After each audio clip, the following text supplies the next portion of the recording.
Hi everyone, I am Kata, and as usual, Aniko is here with us today. Hello Aniko. Hi Kata, hi everyone. In today's video, we will show you some additional documentation tools available in ARCHLine.XP 2024 behind the usual floor plan, elevation, and basic lists. Let's take a look at the project Aniko has chosen for this demonstration. Can you introduce what today's video will cover?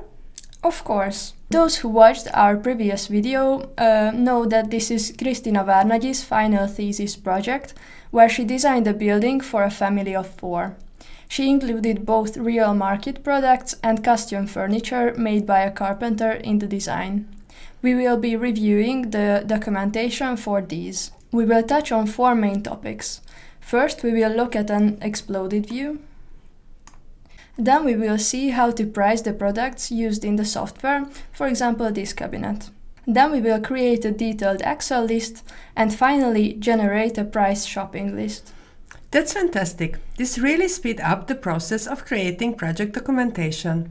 Let's dive in. How do you create an exploded view? It's incredibly simple.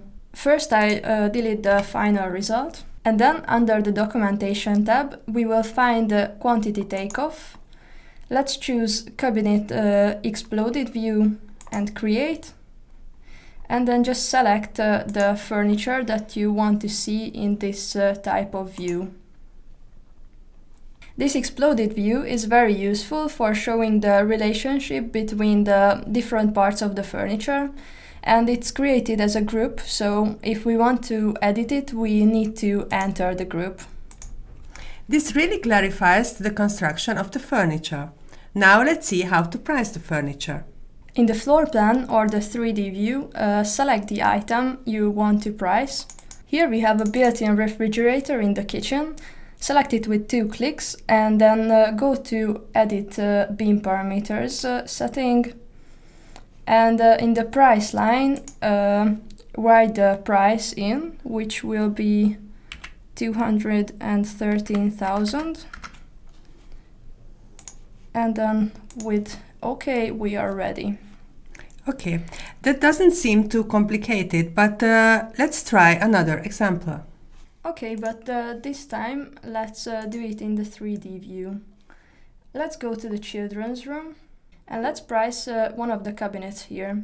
Click on it once and in the project properties dialog, select Edit Beam Parameters and then write the price in, which is 57,990.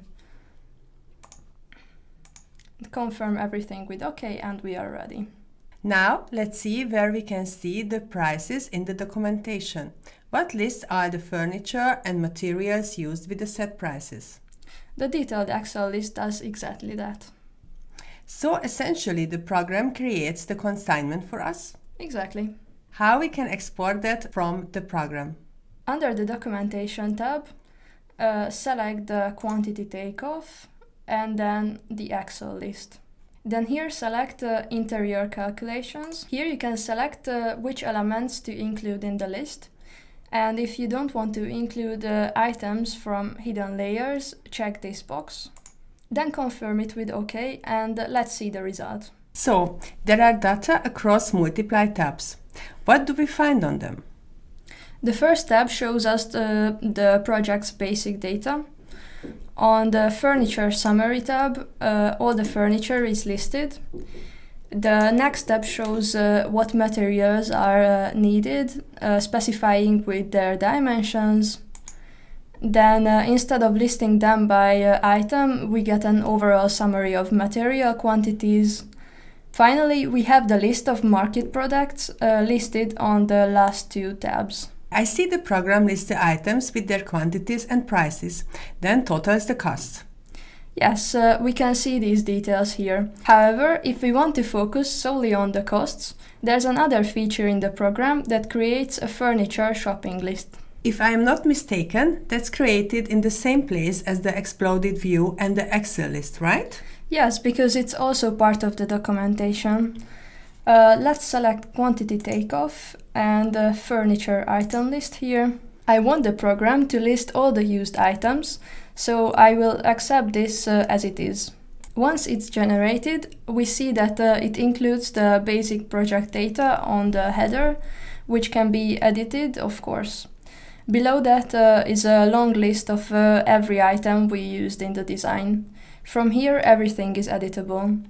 For example, if we want to rename something or remove an item from the list, exchange the unit price because we initially set it wrong, we can easily do so. That's awesome! I think we know now everything we need to create proper furniture documentation. Let's recap what we have learned today. First, we created an exploded view of a cabinet. Then we priced the refrigerator and the cabinet by adding bin parameters.